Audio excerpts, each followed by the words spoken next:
What's happening? Oh my God. What's happening? I don't know. Oh my God. What is it? I don't know. Mom, what the fuck? Looking alive. It's bugs. Help me. Help me, darling. Help me. You know what you have to do? Well, see, I'm watching this movie, and every 20 minutes I'm like, what the hell is going on? Good. What was the reaction when you read the script? The same. Same. Wow. The same Absolutely. as that. Yeah. And in fact, I took notes in the margins trying to predict what was going to happen so that I would feel validated when I was right. And that moment never came. I was never right.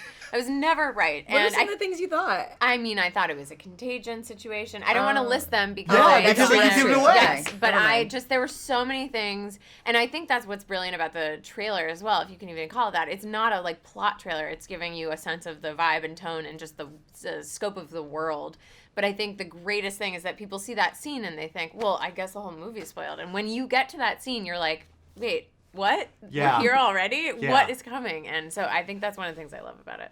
And the levels of emotions you guys go through, again, without giving anything away, talk about the relationship that you guys share.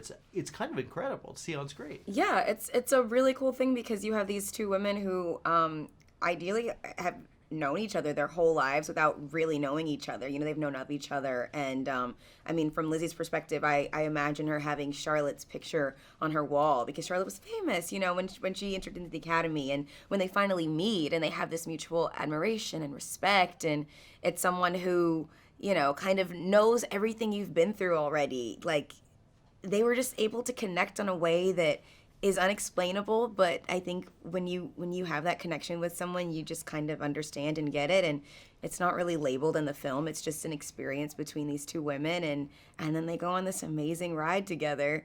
Amazing. It's amazing. It's an amazing ride. And they're definitely Bumpy. together.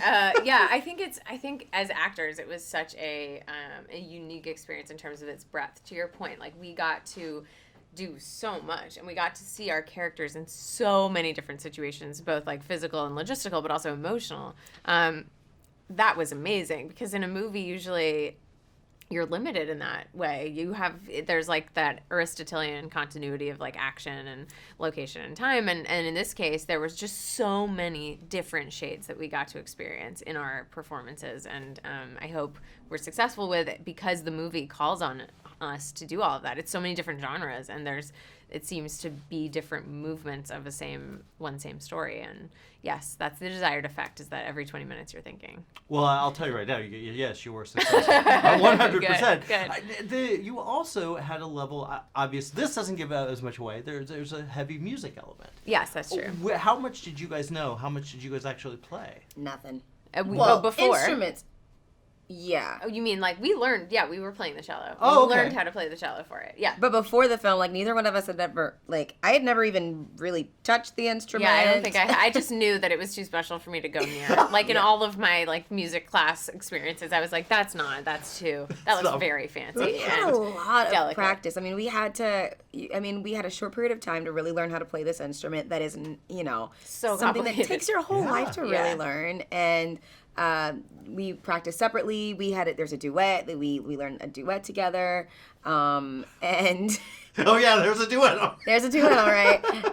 And Yeah, it was definitely challenging. The cello was the most challenging part, sort of physically, but then also like just figuring out how to look like you are comfortable with it as the instrument, because both of us are well, especially Lizzie is like she's like sort of the ballet star of the moment for cello, or the pianist of the moment, and in our culture we don't have an analogous person to that, so it was the Misty Copeland of cello. There you go. Yeah, there you go. The Misty Copeland of cello. Yeah. So it was cool, and it was a lot of pressure to be that good. And I was supposed to be like a former prodigy who's just dusting off her old skills. But yeah, Like, no pressure. Like the Dominique Dawes of the Yeah. Olympics. Yeah, exactly.